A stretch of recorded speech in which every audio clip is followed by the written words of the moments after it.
This is Unit 2, Lesson 7. This is the Try Your Own example number 1. You should try this on your own. I'm not going to post these videos until after we cover these in class, because I want to see that you're actually trying it on your own. So we're writing a proof. Given AB parallel to CD and transversal EF, prove that angle 3 is congruent to angle 5. So we are proving the alternate interior angles theorem, which means we can't use that alternate interior angles are congruent when the lines are parallel. Right? We can't use that because that's what we're proving. Right? You can't use what you're proving in the proof.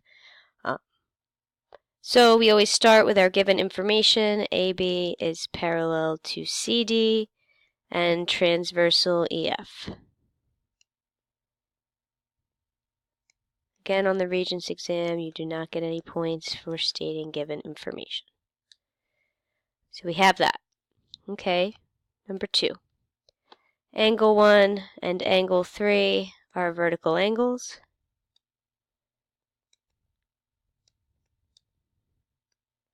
Definition of vertical angles.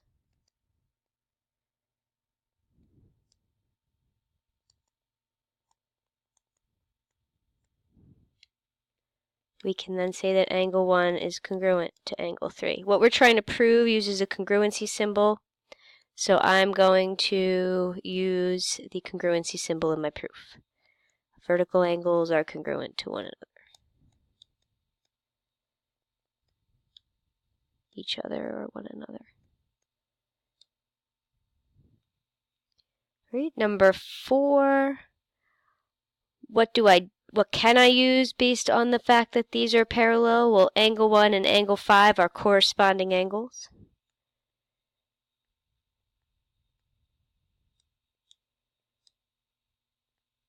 Remember, corresponding angles just refers to their position on the two lines. That doesn't refer to their measures. Definition of corresponding angles. It's how we know where they're located.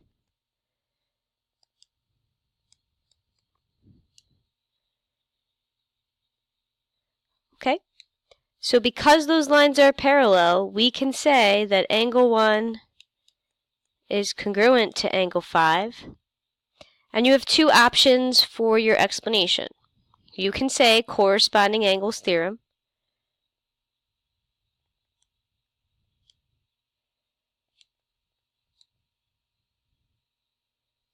or you can write what that means, basically.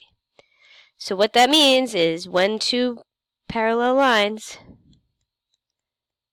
are cut by a transversal,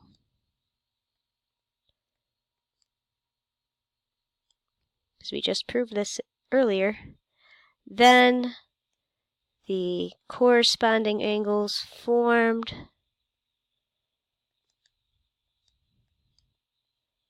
are congruent. That is what corresponding angles theorem states. So I can either state what the theorem is if I remember what it's called, or I can just state what the theorem is.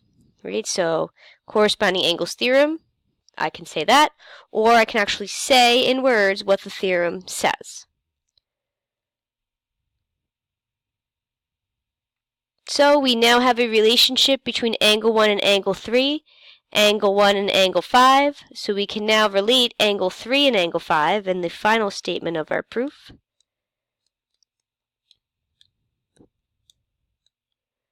And we know this by transitive property.